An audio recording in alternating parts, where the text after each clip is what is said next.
Hi everyone, welcome to our study, Ephesians chapter 3, verse 8 onwards, our daily or nightly study that we are going to have. And chapter 3 and verse 8, where we stopped last time, although I am less than the least of all God's people, this grace was given to me to preach to the Gentiles the unsearchable riches of Christ. Paul continues to speak about the glorious riches in Christ Jesus, although I am less than the least of all God's people. This is the self-estimate of one who is filled with the Holy Spirit or filled by the Holy Spirit. Anyone who sees Christ in his glory realizes his own sinfulness and his own uselessness. As you draw closer and closer to God, you become mindful of your own sinfulness. You become mindful of your position in Christ, in the sense that how far short you fall. It's like somebody drawing close to a source of light. The closer and closer you go to the source of light, the more you realize the impurities and the irregularities in your person, on your face. So in the same manner, when a person draws closer to God, becomes mature and draws closer to God, that person will realize his own sinfulness and his own uselessness. In Paul's case, there was this added memory that he persecuted the Lord Jesus and tried to persecute the church of God. And we'll read about that from Acts 9:4. When he meets with the Lord on the road to Damascus, the Lord reminds him, Acts 9:4, he fell to the ground and heard a voice say to him, Saul, Saul, why do you persecute me? And Galatians 1:13, about the persecution of the church, for you have heard of my previous way of life in Judaism, how intensely I persecuted the church of God and tried to destroy it. Then Philippians 3:6, as for zeal, persecuting the church, as for legalistic righteousness, faultless. So when we draw closer and closer to God, we realize how imperfect and how horrible we actually are. Our own sinfulness becomes quite apparent as we draw closer to God. So he goes on to say, although I am less than the least of all God's people, this grace was given me to preach to the Gentiles. In spite of Paul's terrible past, God had commissioned him in a special way to take the gospel out to the Gentiles. Again, a few Bible verses. Acts 9:15. But the Lord said to Ananias, go, this man is my chosen instrument to carry my name before the Gentiles and their kings and before the people of Israel. Galatians 2:2. I went in response to a revelation and set before them the gospel that I preach among the Gentiles. But I did this privately to those who seemed to be leaders, for fear that I was running or had run my race in vain. Colossians 1:23-27. If you continue in your faith, established and firm, not moved from the hope held out in the gospel.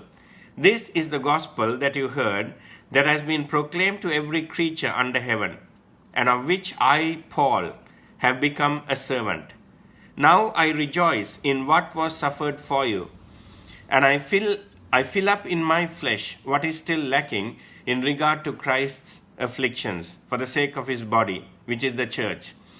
I have become its servant by the commission God gave me to present to you the word of God in its fullness, the mystery that has been kept hidden for ages and generations, but is now disclosed to the saints. To them, God has chosen to make known among the Gentiles the glorious riches of this mystery, which is Christ in you, the hope of glory. So all of these verses show us that Paul was specifically chosen by God to take the gospel out to the Gentiles and to their kings and also to the people of Israel. Now Paul was an apostle to the Gentiles as Peter was to the Jews. So Paul's primary focus area were the Gentiles. Paul's ministry was twofold. He was a minister of the gospel and he was a minister of the church. First, he told men and women how to be saved, and then he led them into the truth of the New Testament church. For him, evangelism was not an end in itself, but a step towards establishing and strengthening, also growing, the churches. And he continues to say, I'll read the whole verse for the sake of context. Although I am less than the least of all God's people, this grace was given to me to preach to the Gentiles the unsearchable riches of Christ. Now I find that rather interesting. The word unsearchable in Greek, in the original Greek, means that cannot be traced out, i.e., that is unfathomable, inexhaustible. It was more about quality rather than quantity. I will read from a quotation from a writer called Blakey. He says, two attractive words, unsearchable and riches, conveying the idea of the things that are most precious being infinitely abundant. Usually, precious things are rare. Think of gold. Their very rarity increases their price.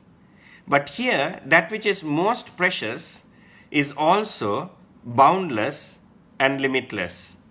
Riches of compassion and of love, of merit, of sanctifying, comforting, and transforming power, all without limit, and capable of satisfying every want, craving, and yearning of the heart, now and evermore.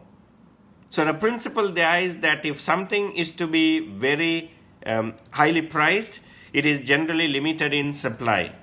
But here, that which is most precious is also limitless. The riches of God's compassion, God's love, His merit, and so on.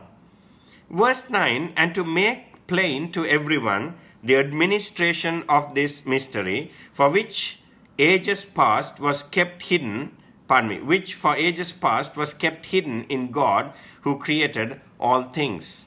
He says, and to make plain, literally means in the original Greek, to bring to light or to enlighten. So God has enlightened to everyone. Everyone here means all Jewish and Gentile believers.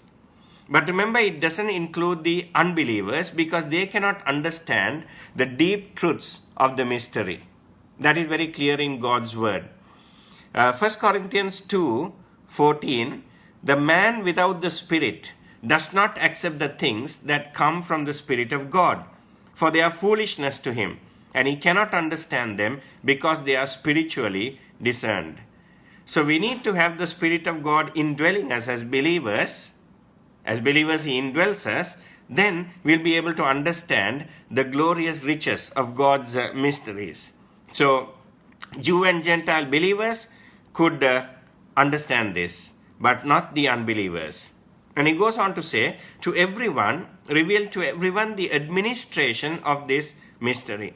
It was Paul's ministry under God to bring to light, through his writings and his teaching, the administration of these mysteries. Now, this particular mystery had been hidden in God, and God's plan for this present age is to call out of the Gentiles a people for his own name. Acts 15:14, Simon has described to us how God at first showed his concern by taking from the Gentiles a people for himself. So that is the mystery, that God took believers from among the Gentiles and brought them into a body, the church, and kept them with equal privileges and equal powers in the body of Christ. And that is a bride for his son. Finally, he says, the administration of this mystery, which for ages past was kept hidden in God who created all things. God, in his infinite wisdom, decided to withhold any knowledge of this new creation, the church, until the first advent of our Lord and Savior, Jesus Christ. So he kept it hidden up to that point. Why didn't he reveal it in the Old Testament times? We don't know. But God in his infinite wisdom knew and thought it best to reveal it in the New Testament times. Verse 10. His intent was that now, through the church, the manifold wisdom of God should be made known to the rulers and authorities in the heavenly realms. So we now go into the heavenly realms, we go into the spirit world now. His intent was that now through the church, the manifold wisdom of God should be made known to the rulers and authorities in the heavenly realms. God now draws aside the veil that is between heaven and earth, between the unseen and the seen, between eternity and time, and gives us a glimpse of the ministry of the church to his other creatures. Now, by the church, God was making known to the angelic realm, to the angelic hosts, the principalities and powers, his own manifold wisdom.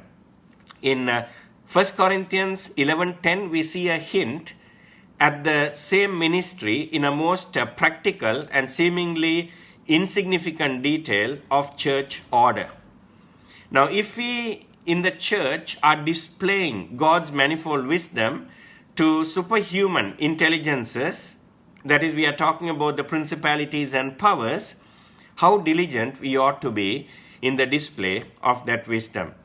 So basically, God is saying here that he is showing forth his manifold wisdom, his amazing wisdom to the principalities and powers, both to the good angels as well as the fallen angels. He's showing his wisdom, his manifold wisdom through the church.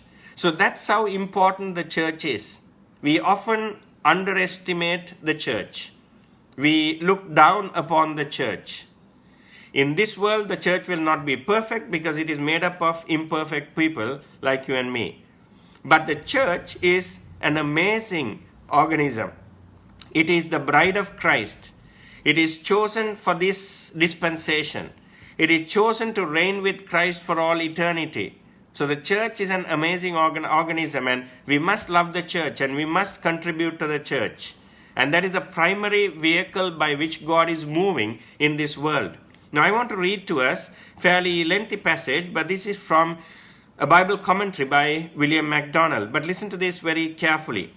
The angelic hosts are compelled to admire God's unsearchable judgments and marvel at his ways past finding out. They see how God has triumphed over sin to his own glory. They see how he has sent heaven's best for earth's worst. They see how he has redeemed his enemies at an enormous cost, conquering them by love, and prepared them as a bride for his son. They see how he has blessed them all with all spiritual blessings in the heavenly realms. And they see, through the work of the Lord Jesus Christ on the cross, more glory has come to God, and more blessing has come to believing Jews and Gentiles than if sin had never been allowed to enter. God has been vindicated. Christ has been exalted. Satan has been defeated. And the church has been enthroned in Christ to share his glory. Amen. Let me just read that last sentence again. God has been vindicated. Christ has been exalted. Satan has been defeated. And the church has been enthroned in Christ to share his glory. Verse 11. According to his eternal purpose, which he has accomplished in Christ Jesus our Lord. The eternal purpose here is the effective headship of Jesus Christ over a united church in preparation for his for his ultimate assumption of headship over the universe. Excuse me.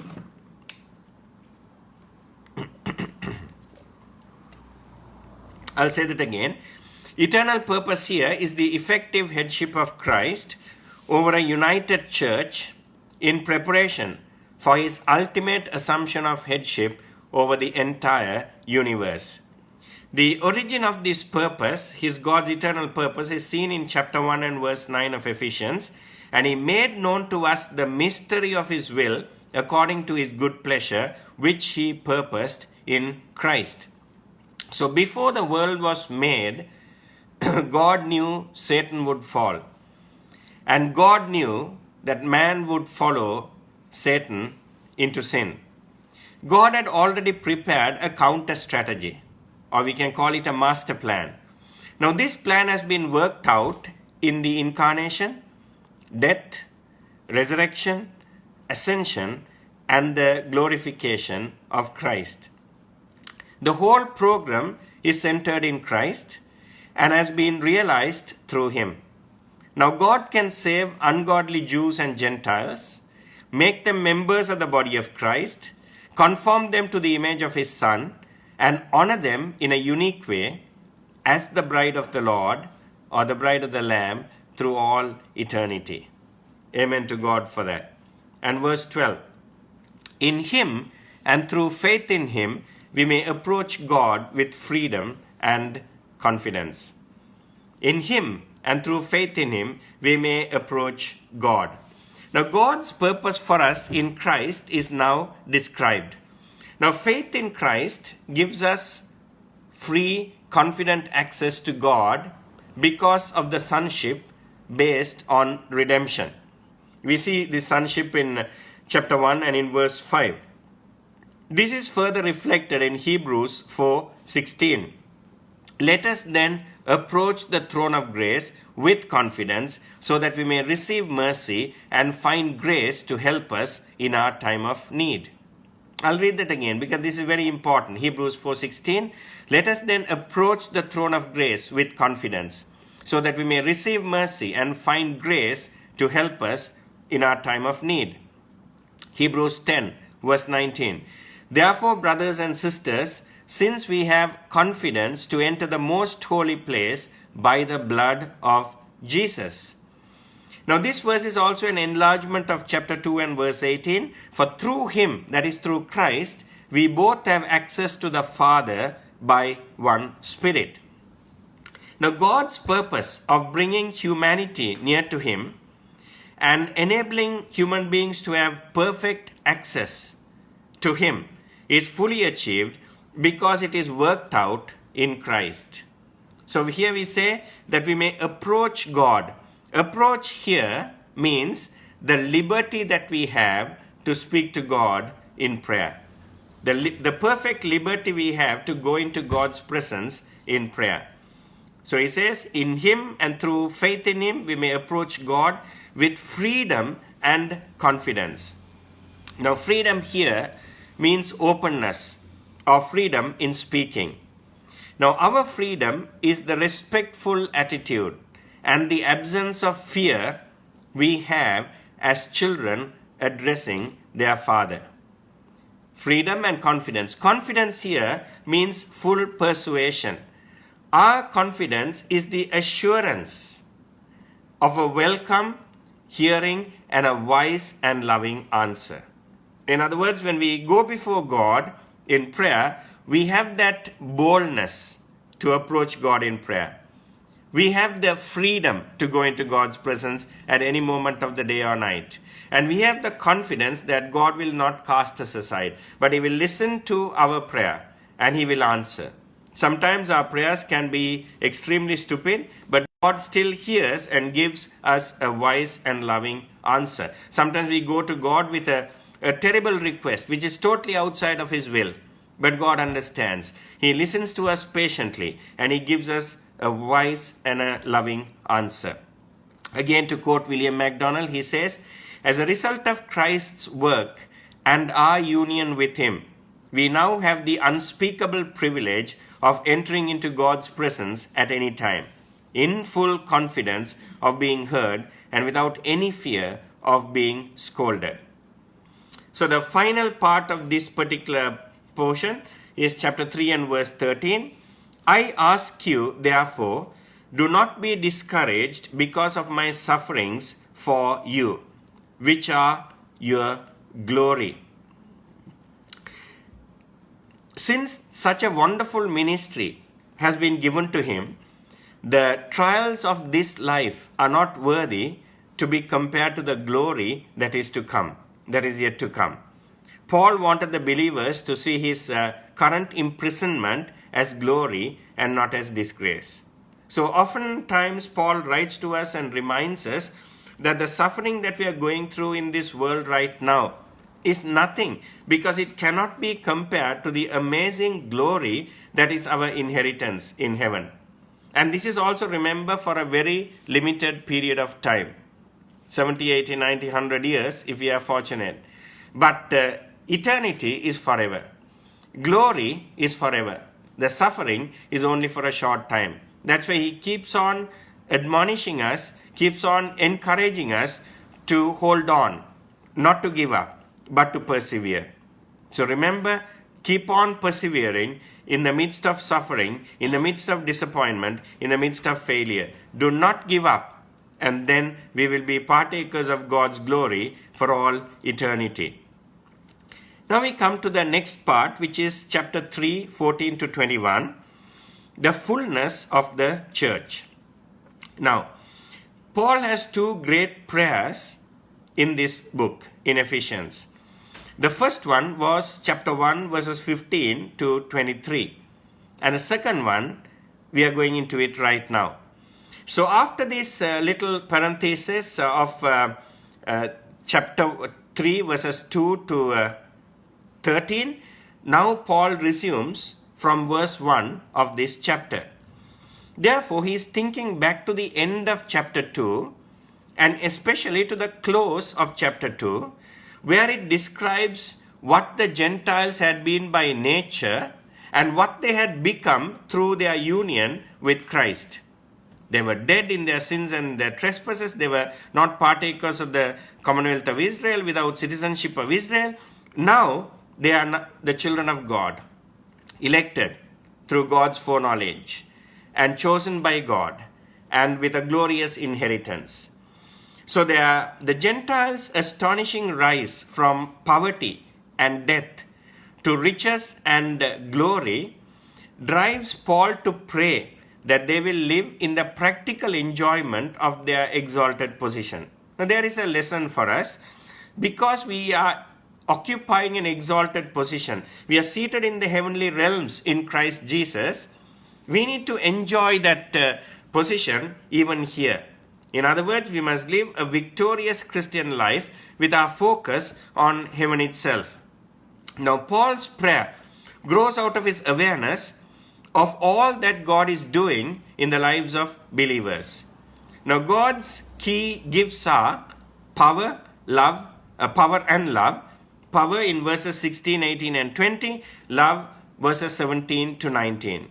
So, Paul prays that the power which has altered the believer's whole status before God might now work increasingly in them until God's full intention is realized. So in other words, he's praying that the believers will let God use his power in their lives. So this goes on to teach us that God is willing to use his enormous power in our lives, but who's holding it back? Us. Because God will not force it on us. So, chapter 3, verses 14 and 15, I've called it the Father and the family. Verse 14, for this reason I kneel before the Father. For this reason. For what reason? The wonderful revelations at the end of chapter 2 are the cause why Paul is stating or saying for this reason. So just to let us be reminded of that once again. Basically, in chapter 2, we are told of the poverty and the sinfulness and the death, position of death that we were in, outside Israel, not having citizenship with God's people, totally rejected. From that we moved into God's family, predestined by God according to his foreknowledge, called by God and made as his sons and daughters, adopted into God's family, and become heirs of God with co-heirs and being co-heirs of Christ. So for that reason, Paul is now writing. For that reason, Paul says, I kneel before the Father. Now this term, I kneel, expresses deep emotion and reverence because people in Paul's day, in the first century AD, generally stood up to pray. That was the common Jewish practice in the first century AD. Now, Paul had ample cause to bow down his knee, and so do we, because position and privilege are both found in this phrase. Now, our position in Christ is revealed throughout this letter to the Ephesians, but especially at the close of chapter 2. Our privilege is seen in chapter 2 and verse 18, for through him we both have access to the Father by one Spirit. And again in chapter 3 verse 12, in him and through faith in him we may approach God with freedom and confidence. We saw that a few minutes ago. Now, it is access with liberty and confidence. The bowing of the knees suggests earnestness, intensity, and humility in prayer. So when we pray, remember, we must pray with earnestness. We must mean it. We must be serious about it. We must pray with intensity. Then thirdly, we must pray with humility. We cannot demand from God, but we must pray with humility. Now, this doesn't mean that kneeling should be the correct posture of the body when we pray, but kneeling should be the correct posture of the soul when we pray. Let me repeat that. Kneeling need not be the correct posture when we pray in the bodily prayer, but kneeling is the correct posture as far as our heart is concerned. In other words, we may pray while we walk, sit, drive, recline, but our spirits should be bowed in humility and reverence. If there is no humility and reverence in our hearts when we pray, God will not hear our prayers. He says, I kneel before the Father. The Father here basically means a family relationship. We can now claim a family relationship with God because we can call him Abba Father, and God calls us as his sons and daughters, adopted into God's family. In a general sense, God is the Father of all mankind because he is our Creator. Acts 17, 28-29, for in him we live and move and have our being. As some of your own poets have said, we are his offspring. Therefore, since we are God's offspring, we should not think that this divine being is like gold or silver or stone, an image made by man's design or skill. In a more restricted sense, God is the Father of all believers. So firstly, God is the Father of humanity because he has created them. Secondly, God is the Father of all believers because he has brought them into his spiritual family. Galatians 4:6, because you are sons, God sent the Spirit of his Son into your hearts, the Spirit who calls out, Abba, Father. Also, in a unique sense, God is the Father of our Lord Jesus Christ, and this is a testimony to the deity of Christ.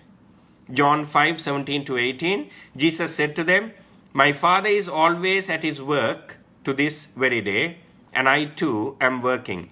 For this reason, the Jews tried all the harder to kill him. Not only was he breaking the Sabbath, but he was even calling God his own Father, making himself equal with God. John 20 verse 17, Jesus said, do not hold on to me, for I have not yet returned to the Father. Go instead to my brothers and tell them, I am returning to my Father and your Father, and to my God and your God. So this also indicates that we come into relationship with the Father through the Son, through the Lord Jesus Christ. And to end today's study, I will close with a quote from Paul Flint. In his book on Ephesians, he says, let us be scriptural in our prayers. Observe how the prayers of Scripture are addressed, especially in the epistles of the New Testament. Following them in form and content, we will be on safe ground in our own prayers. Remember, however, mere outward form is no mere substitute for inward spiritual reality. God is looking at our hearts and not at our physical posture. God willing, we will continue from chapter 3 verse 15 tomorrow night. So this is a daily Bible study or nightly Bible study. Every night we meet at 9 o'clock Colombo time in the will of the Lord. Monday to Sunday, every day of the week we meet. So we'll continue from 3:15, and I will also upload it to my Facebook page in case you want to watch it again. So let us pray. Our loving Heavenly Father, thank you, Lord, for that great and marvelous privilege to be able to call you Abba, Father. Lord, we bow before you with earnestness and with humility as we approach your throne of grace, Father, with boldness and confidence. We thank you for the freedom that you have given us, Father, to approach the throne of grace. Thank you, Father, once again for your protection and your provision in our lives. Lord, we pray that you will continue to speak to us through this word. Lord, we also pray that you will give deliverance to humanity from this unseen enemy, COVID-19 virus. We pray that you will protect us, Father. In Jesus' name we pray. Amen. God bless you.